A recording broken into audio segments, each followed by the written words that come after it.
Assalamualaikum warahmatullahi wabarakatuh. Perkenalkan, nama saya Mujahid.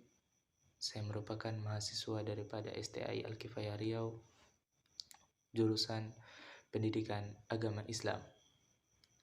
Kepada dosen yang terhormat, Ibu Haruni Haryati, saya akan menjelaskan tentang isi makalah daripada kelompok 4, daripada kelompok kami, tentang sejarah pertumbuhan dan perkembangan pendidikan Islam di masa Nabi Muhammad SAW. Sejarah pendidikan Islam mempunyai manfaat bagi umat Islam dalam meneladani proses pendidikan Islam semenjak masa Rasulullah Sallallahu Alaihi Wasallam, masa sahabat dan ulama-ulama besar, dan zaman para pemuka gerakan pembaruan pendidikan Islam.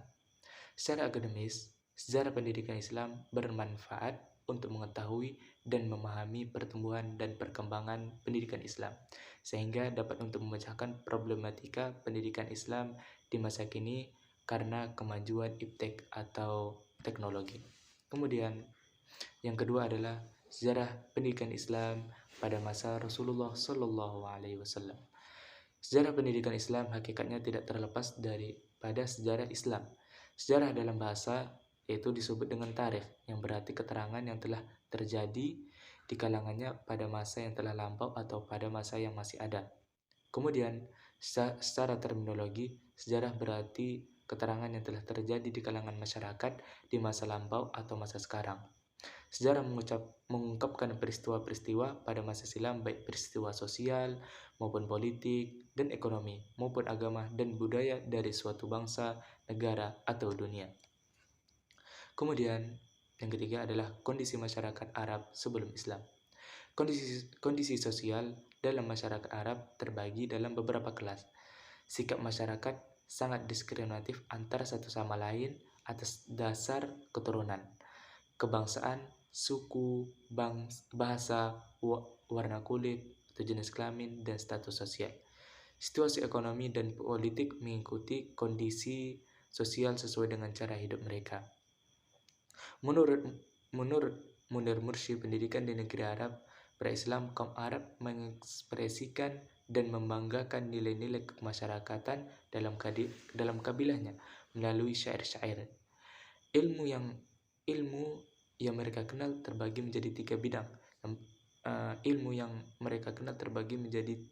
Ilmu pengetahuan, yaitu yang pertama ilmu tentang nasab, keturunan, sejarah, dan perbandingan agama. Adapun yang kedua ilmu ru'yah, yaitu mimpi. Adapun yang ketiga ilmu tenung, yaitu sihir. Kemudian yang keempat adalah pendidikan Islam pada masa Rasulullah Sallallahu Alaihi Wasallam.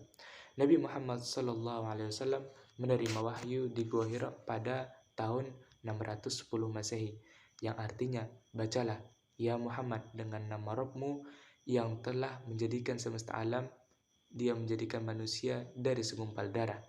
Bacalah, dan Rabbmu Maha Pemurah, yang mengajarkan dengan pena, mengajarkan kepada manusia apa yang belum diketahuinya. Pendidikan masa Rasulullah SAW itu sesuai dengan kondisi sosial politik pada masa itu, di mana terbagi menjadi dua periode, yaitu periode pertama adalah periode Makkah.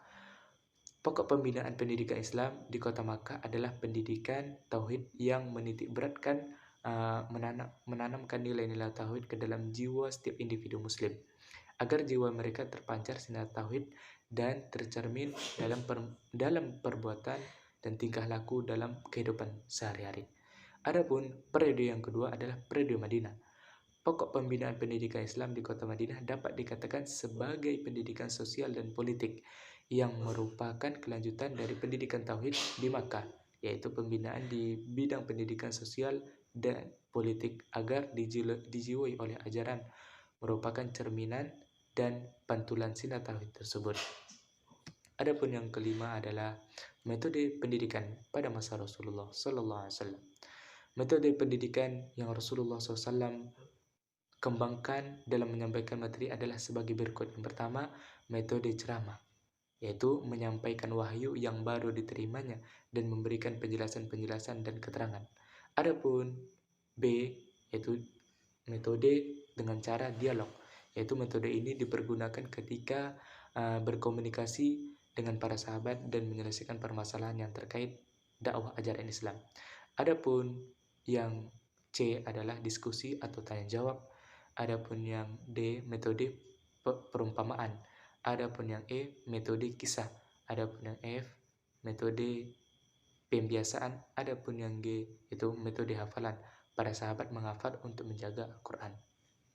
Adapun yang keenam adalah pengaruh pendidikan Islam, yaitu pengaruh pendidikan Islam dari segi politik, yaitu sebelum munculnya Islam, bangsa Arab masih menganut agama nenek moyang mereka, yaitu dengan banyak menyembah berhala. Kerajaan Arab banyak dikuasai oleh orang-orang Romawi dan Persia. Ketika Rasulullah SAW diutus sebagai Rasul, beliau menghancurkan seluruh berhala dan segala bentuk kesyirikan dan membentuk pemerintah Islam yang adil dan bijaksana. Adapun pengaruh pendidikan Islam dari segi budaya dan sosial. Bangsa Arab jahiliyah sebelum datangnya Islam, mereka dikenal dengan budaya yang jelek dan menyimpang, seperti melakukan perbuatan syirik, yaitu kemudian minum khamar, kemudian berjudi dan lain-lain. Mereka juga memiliki tingkatan sosial yang terdiri dari kaum pemuka, para bangsawan, para pemilik budak dan budak yang dimerdekakan, dan yang terendah adalah budak. Kemudian masa Islam datang untuk menghapus seluruh bentuk perilaku yang menyimpang dari bangsa Arab dan menggantinya dengan akhlak dan sifat-sifat yang terpuji. Dan Islam tidak memandang kasta apapun. Nilai kasta seorang hanya dinilai dari tingkatan takwa, iman dan amalnya, dan tidak memandang ras, suku, bangsa, nasab, dan bentuk paras dari seseorang. Assalamualaikum warahmatullahi wabarakatuh. Terima kasih kepada Ibu Haruni Harati. أبدأ بالحمد مصليا على محمد خير نبي أرسلا